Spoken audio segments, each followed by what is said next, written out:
하나님 앞에 감사함으로 기참 목행 시작하도록 하겠습니다. 기도합니다. 하나님 감사합니다. 오늘 또 새날을 주시고 하나님의 말씀 앞에 섭니다.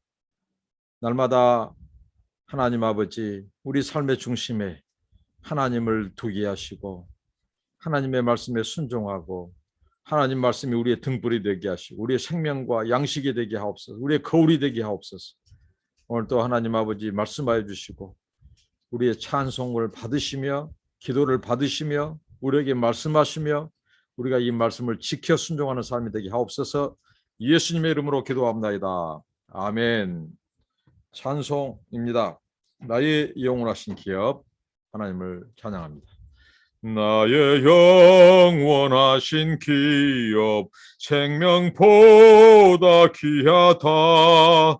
나의 갈 길 다가도록 나와 동행하소서. 주께로 가까이 주께로 가오니 나의 갈 길 다가도록 나와 동행하소서. 세상 복이 아니람과 모든 명예 버리고 험한 길을 가는 동안 나와 동행하소서.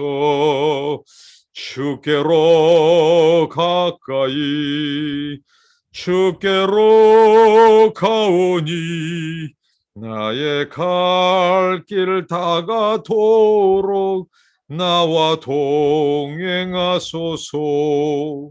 어두운 골짝 지나가며 험한 바다 건너서 천국 문에 이르도록 나와 동행하소서.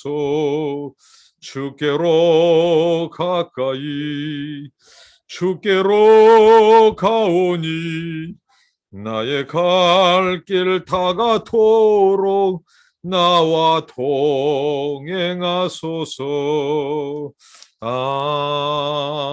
아멘. 하나님의 말씀을 묵상을 나누도록 하겠습니다. 오늘은 출애굽기 35장 1절로 19절 말씀입니다. 출애굽기 35장 1절로 19절을 통해서 하나님이 누구신지, 하나님이 우리에게 어떤 말씀을 주시는지, 우리는 이 말씀을 어떻게 우리 삶 속에서 지키고 행해야 될지, 순종해야 될지 한번 살펴보도록 하겠습니다. 먼저 1절부터 3절까지는 하나님께서 안식일 규례를 다시 주고 계십니다.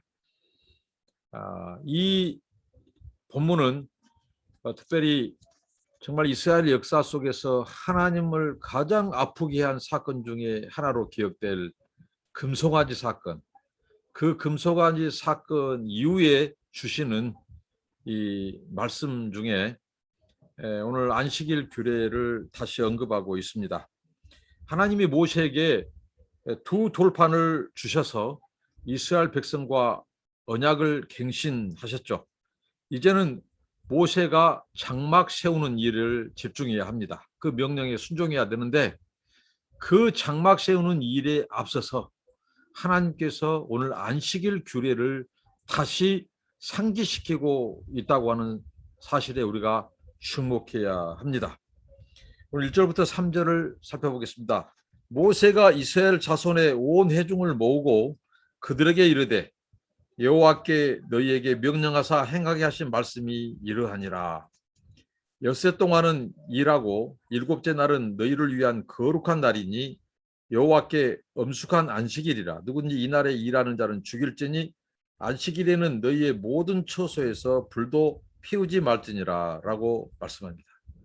이 안식일에 대한 규정은 하나님께서 성막과 성막의 도구들을 어떻게 만들고 하나님께서 제정하시고 그 말씀을 하시고 나서 이 안식 하나님께서 그 말씀을 하고 하나님께서 이 안식일 규례를 상기시켜 주셨죠. 그 다음에 그 이스라엘 백성의 금송아지 사건이 터집니다. 그리고 나서 하나님께서 그들을 다시 상기시킬 때 또 안식일 규례를 말씀하고 있다고 하는 사실입니다.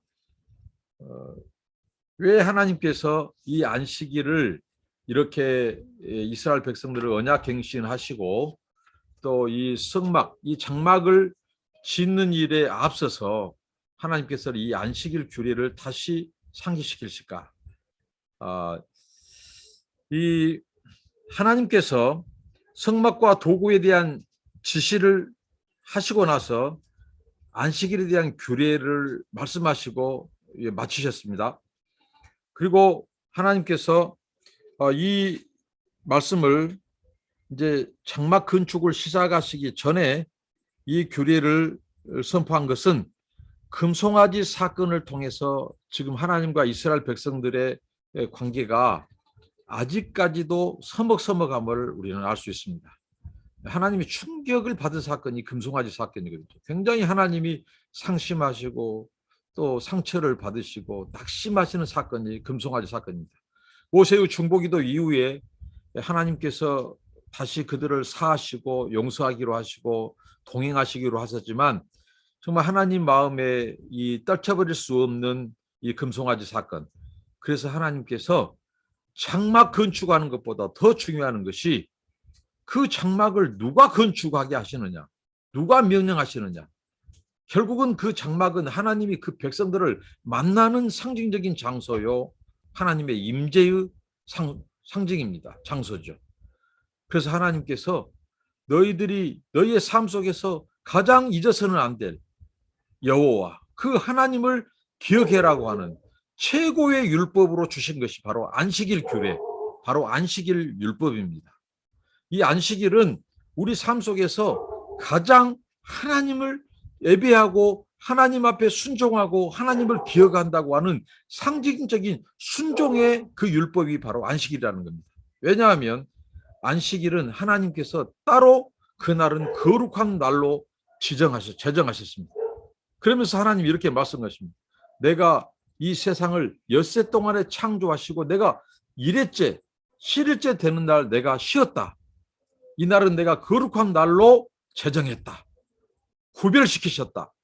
그리고 이 날은 너희들이 내가 쉰 것처럼 너희도 쉬는 날이 되도록 하나님이 말씀하셨습니다. 그렇기 때문에 안식일을 어느 개인이나 그 이스라엘 공동체가 안식일을 준수하면 전체적으로 사람들이 볼 때 저 사람은 하나님의 말씀을 지켜 순종하는 사람이다. 그 하나님의 말씀을 지켜 살기로 작정한 사람이다. 그리고 항상 저 사람은 하나님을 가장 우선시, 그 인생에 우선시 두는 사람이라는 것을 대외적으로 공개하는 이 선언과도 같습니다. 이 안식일을 지키는 것은. 안식일을 누가 일한다. 그러면 그 사람은 나는 하나님의 말씀을 지켜 순종하는 것보다 내 먹고 사는 게 더 중요하다. 이것을 공개적으로 알게 하고 선언한 것이나 똑같아요. 그러니까 이 안식일을 지키고 안 지키고는 그 사람이 하나님을 그 중심에 그 인생의 최고의 자리에 두느냐 안 두느냐를 대외적으로 상징적으로 선언하고 보여주는 이 규례, 이 율법이 바로 안식일을 준수하는 것이라 이겁니다.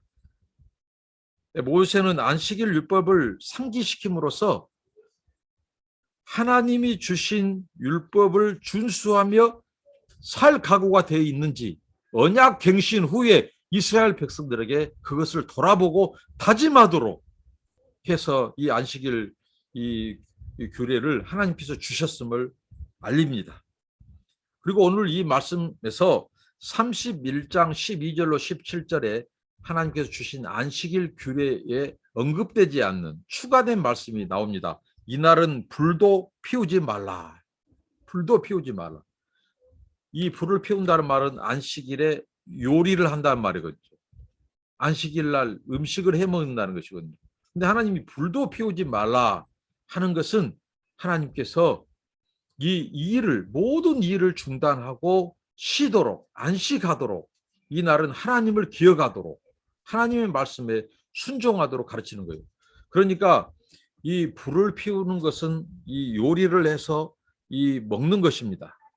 그런데 가장 손쉽게 이것을 합리화시켜서 범죄할 수 있는 게 어떻게 보면 안식일을 불순종하고 어길 수 있는 것이 바로 이 문제예요. 이들이 요리를 해서 밥을 먹어야 되기 때문에 얼마든지 합리화할 수 있습니다. 쉽게 안식일을 어길 수 있어요. 이스라엘 백성들의 입장에서. 근데 하나님께서는 너희들이 가장 필요한 일보다 너희들이 합리적으로 정당화할 수 있는 것보다 더 중요한 것은 나 여호와 너희의 하나님을 기억하며 하나님의 율법, 하나님의 말씀을 순종하는 것이 더 중요하다. 너희들의 필요보다도. 왜? 불을 펴야 밥을 해서 먹을 수 있습니다. 그렇기 때문에 얼마든지 쉽게 이 안식일을 범할 수 있고 합리화할 수 있어요. 그래서 하나님께서 불도 피우지 말라. 이것은 바로 무엇입니까? 너희들이 가장 합리적으로 생각하는 일, 가장 필요하다고 하는 일보다 더 너희 인생에 이스라엘 언약 백성들에게 요구된 것은 하나님을 기억하는 것이고 하나님의 말씀을 순종하고 지켜 행하는 것이다. 이걸 강조하는 것입니다. 그래서 불도 피우지 말 것을 하나님이 말씀하셨습니다. 오늘날 이 은혜와 복음 시대라고 하는 이 오늘날에도 이 유대인들은 오늘날도 안식일에는 요리도 안 하고 심지어는 이제 이 가스레인지를 키우는 것도 노동, 일로 생각하고 켜지 않는다는 것입니다. 그 정도로 지금 이 안식일 이 교례는 어떻게 보면 이러한 것은 이스라엘 백성들이 이 하나님의 원래 주신 이 율법, 이 안식일에 대한 규례를 오늘날 예수 그리스도 안에서 율법이 완성되고 성취된 것을 어떻게 보면 이해하지 못한 연고지만 그 정도로 오늘날까지도 이제 그들이 이렇게 불을 피우지 말라고 하는 그 말씀처럼 가스레인지도 피우지 않는다라고 하는 것입니다. 금송아지 이야기, 그 이야기 다음에 하나님이 또한 이 언약을 갱신하시고 두 돌판을 주시고 장막을 세우는 일에 앞서서 다시 이 안식일 규례를 주심으로써 그들이 바로 하나님께 최고의 순종, 그러니까 언약 백성으로서 내가 하나님의 율법을 지켜 행하느냐, 하나님을 기억하며 사느냐, 그 순종 여부의 최고의 율법으로 하나님께서 안식일 규례를 상기시키고 있다고 하는 사실입니다. 그러니까 이 안식일 규례는 이스라엘의 예배에 대한 가장 핵심적인 율법입니다.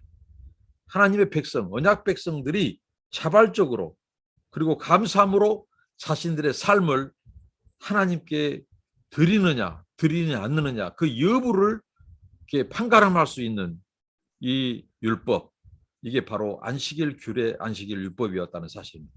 그러니까 금송아지 사건이야말로 그들이 하나님을 잊어버리는, 그들의 삶 속에서 하나님을 망각해버리는 그 대표적인 사건이 금송아지 사건인데, 하나님께서 이 안식일 규례를 상기시킴으로써 다시 하나님을 기억하고 그들의 삶 속에서 하나님을 잊지 말고 또 최고의 이 율법, 이것은 안식일 규례를 통해서 그들의 삶의 중심에 언약 백성의 최고의 율법은 바로 안식일 규례임을 하나님께서 선포하고 있다고 하는 사실입니다.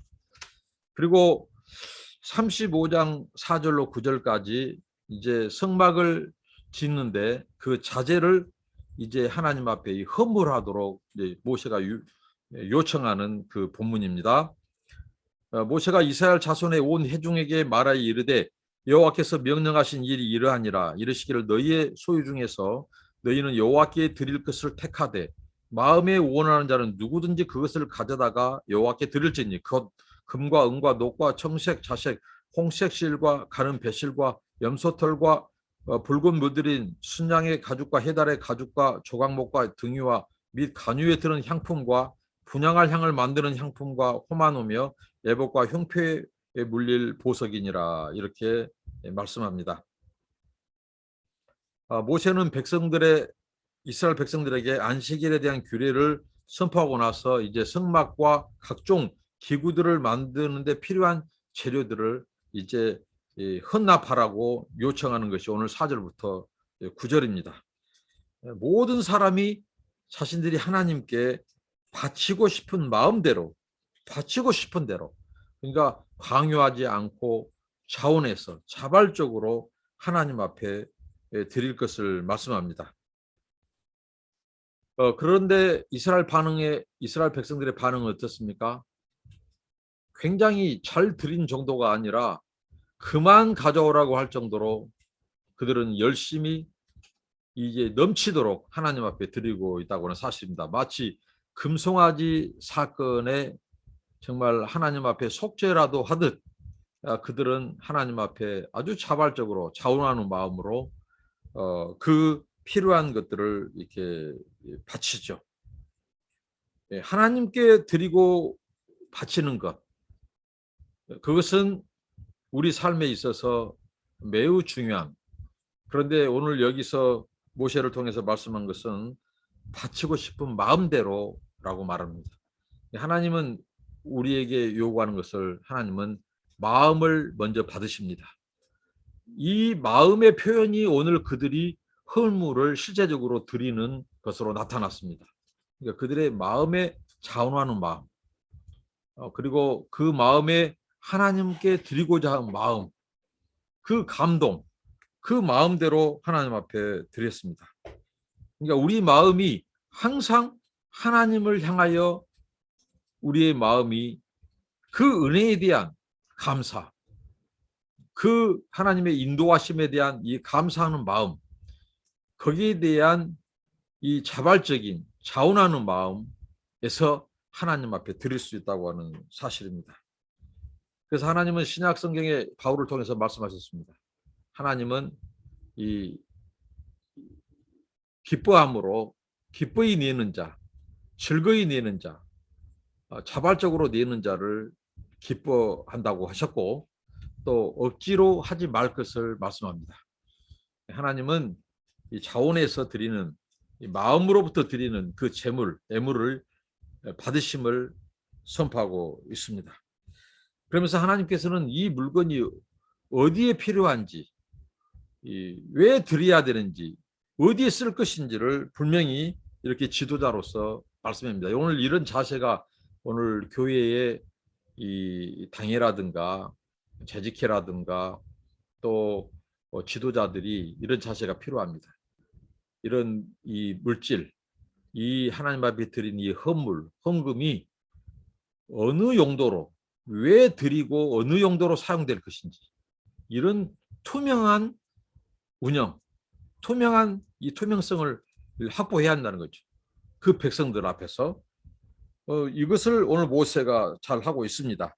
그리고 다윗이 그의 아들 솔로몬의 성전을 건축하는 데 있어서도 역대기에서 보면 다윗이 요구하죠. 그는 이 성막을 지을 수 없지만은 하나님께서 이 솔로몬 그의 아들을 통해서 짓게 하신 그 성전을 위해서 다윗이 헌물을 헌납하도록 요청하는데 그 백성들이 이 감동해 가지고 이제 하나님 앞에 이들이 넘치도록 많은 물건을 헌납했습니다. 그때 이 다윗이 기도를 통해서 하나님 앞에 고백하기를 하나님이 이스라엘에게 베풀어 주신 은혜에 비하면 이러한 헌납은 아무것도 아닙니다. 그래서 이 다윗이 하나님의 이 베풀어 주신 은혜, 이스라엘 백성들에게 베풀어 주신 은혜에 대한 이 감사를 하나님 앞에 드리죠. 그러니까 오늘 우리들에게 요구되는 것은 하나님 앞에 드리는 헌물, 헌납, 헌신, 이것은 그분의 은혜에 대한 감사, 그 은혜에 대한 이 감격에서 자발적으로 드려져야 된다고 한다는 것입니다. 그러니까 우리가 하나님 앞에 베풀어 주신 은혜만 생각해야 된다는 것이죠. 정말 은혜 아닌 것이 없고 우리가 빈손으로 와서 지금 누리는 것들은 다 하나님의 은혜 아닌 것이 없죠. 정말 하나님의 은혜를 생각한다면 다윗이 감동해서 하나님 앞에 기도한 것처럼 하나님이 베풀어 주신 은혜에 비하면 이것은 아무것도 아닙니다. 그런 자세, 그런 마음으로 우리가 헌금도 하고 하나님 앞에 헌신도 하고 또 봉사도 하고 그것이 요구된다고 하는 것입니다. 오늘 모세와 이 다윗의 이 자세를 놓고 볼 때, 그들의 고백을 놓고 볼 때 하나님 앞에 바라는 마음대로, 하나님은 우리의 마음을 먼저 받으시지 우리의 믿음을 받으시지 하나님께서는 이제 억지로 내는 것이라든가 기쁨과 감사가 빠진 그런 예물은 하나님이 기뻐 받지 않는다는 사실입니다. 우리 모두 우리의 마음을 새롭게 함으로써 늘 하나님 앞에 감사, 감격이 넘치는 삶, 그래서 그것을 기쁨으로 드리는 그런 우리의 삶이 되시기를 바랍니다. 성막 기구들에 대해서 다음은 말씀이 나옵니다. 35장 10절로 19절입니다. 물은 너희 중 마음이 지혜로운 자는 와서 여호와께서 명령하신 것을 다 만들지니 곧 성막과 천막과 그 덮개와 그 갈고리와 그 널판과 그 띠와 그 기둥과 그 받침과 증거기와 그 채 속죄소와 그 다음에 이제 나오는 것이 희장, 또 뭐 덮개, 속죄소, 떡을 진설하는 상, 분향단, 촛대, 번제단, 물두명, 마지막 제사장들의 의복까지 하나님께서 이제 이 모세가 하나님의 명령을 따라서 그것을 선포합니다. 그러니까 모세는 성막과 기구들을 제작할 기술자들을 구합니다. 이 세상에서 가장 거룩하시고 가장 영광스럽고 가장 아름다우신 하나님, 그 하나님이 이스라엘의 언약 백성을 만나서 말씀하시고 그들의 죄를 사하시고 그곳에 임재하실 거룩한 이 제한되고 구별된 장소, 그곳에 이 지어질 장막, 또 쓰여질 이런 기구들, 성막의 기구들, 이것을 만드는 데 있어서 어떻게 해야 될까요? 하나님은 최고의 기술자들, 마음이 지혜로운 자, 또 이 공교한 이 스킬풀한 기술자들, 마음이 지혜롭고 또 이 제작 능력이 뛰어난 최고의 기술자들을 하나님께서 이렇게 와서 이 하나님의 장막과 이 기구들을 제작하는데 하나님 앞에 헌신하도록 했습니다.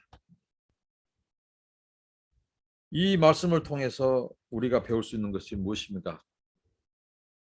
우리가 하나님 앞에 드릴 것, 하나님 앞에 우리가 이게 드려질 것에 있어서 우리가 헌신할 때 하나님 앞에 우리가 최고의 정성, 우리의 최고의 탤런트, 최고의 기술, 최고의 지혜를 동원하여 우리가 이 하나님의 이 장막 또 하나님에게 헌신해야 된다는 교훈을 던져줍니다.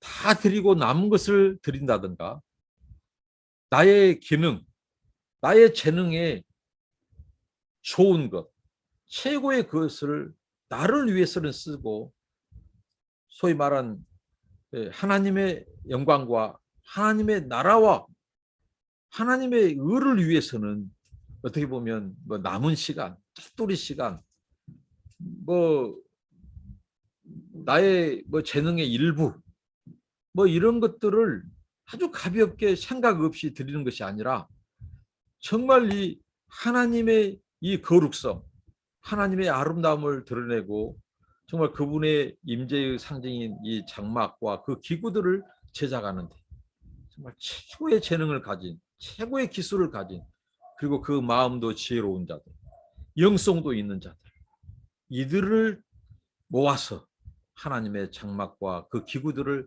제작했다고 하는 사실입니다. 여러분, 우리가 하나님을 섬기는 데 있어서 이런 자세와 이런 마음의 중심이 요구되지 않을까요?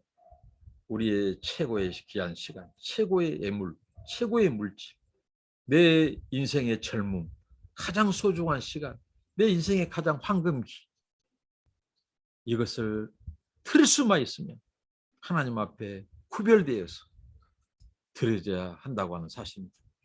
우리가 내 기쁨과 내 영광과 내 인생의 모든 부귀영화를 위해서 내 인생 다 내가 소진해버리고, 물론 안 드린 것보다 낫습니다. 나중에라도. 그런데 이제 가장 힘없을 때, 가장 다 물질 날려버릴 때, 그리고 하나님 앞에 정말 이 우리의 가장 황금기, 아름다운 인생의 그 젊음, 또 인생의 그 우리에게 주신 그 축복, 그 물질을 정말 하나님 앞에 드릴 그 때를 놓쳐버리고 나중에 다 빼앗겨버리고 소진돼버리고 힘도 없고 병약하고, 그때는 하나님 앞에 드리고 싶어도 그때는 이제 놓치고 만다는 것이죠. 그러니까 우리 인생에 있어서 가장 귀한 시간, 가장 귀한 물질, 내 인생의 가장 귀한 달란트, 내 인생의 황금기를 주님의 영광을 위하여 들어줘야 될 것을 우리에게 말씀하고 있습니다. 오늘 이 말씀을 교훈 삼아서 오늘 우리 삶의 가장 중심에 이 안식일 규례가 있다는 것, 그것은 우리가 하나님의 말씀을, 하나님 그랬죠, 안식일은 대대에 미칠 영원한 규례다. 나와 너, 이스라엘 백성 사이에, 언약 백성 사이에 이것은 영원한 언약이고 영원한 표징이다. 우리 하나님을 우리 인생의 중심에 두느냐, 그 말씀에 순종하느냐, 그 여부를 안식일에 대한 규례, 이게 굉장히 상징성이 있습니다. 하나님이 계속해서 이스라엘 백성들을 최고의 순종 카드로 그 안식일 율법을 말씀한 것은, 이 안식이야말로 하나님께서 궁극적으로 우리 인생에게 주시고자 한 구원 그 이유, 그것도 결국은 영원한 안식입니다. 그래서 안식에 들어가기를 힘쓰라고 했죠. 하나님은 우리에게 속박, 뭐뭐 하라, 하지 마라, 이렇게 하는 하나님께서 이런 속박이 아니라, 하나님은 우리에게 이 영원한 쉼, 안식을 주시고, 그것이 대대로 하나님 앞에 지켜야 될 규례로, 율법으로 주셨다는 것. 거기 속에 하나님의 마음이 있습니다. 우리 인생을 법으로 강제권을 발동해서라도 우리 인간을 하나님께서 안식하게 하고 쉬게 하고, 그리고 하나님을 기억하며 살게 하고 감사하며 살게 하고 은혜를 기억하고 잊지 말고 예배하고 살도록 규정했다는 사실입니다. 그리고 하나님은 마음의 중심으로 자발적으로 하나님 앞에 드리고 섬기도록 그렇게 하나님은 말씀하셨고, 우리의 최고의 기술, 최고의 달란트, 우리에게 주신 그것을 하나님께 드리기를 원하십니다. 기도하겠습니다. 하나님 감사합니다. 우리 삶의 중심에 날마다 하나님을 기억하며 살게 해주시고, 이 하나님의 법을 순종하며 금송아지 사건 이후에 하나님을 떠나지 말고 기억하고 순종하며 살라고 주신 말씀, 우리에게 주신 말씀입니다. 주여, 우리 삶의 중심에 하나님을 두게 하시고 하나님을 예배하고 감사하고 그런 이 안식을 가장 소중히 여기게 하여 주시고, 그날을 구별해서 드리게 하옵시며, 또 하나님의 말씀을 순종하며 살게 하옵소서. 예수님의 이름으로 기도합니다. 아멘. 감사합니다. 여러분들을 축복합니다.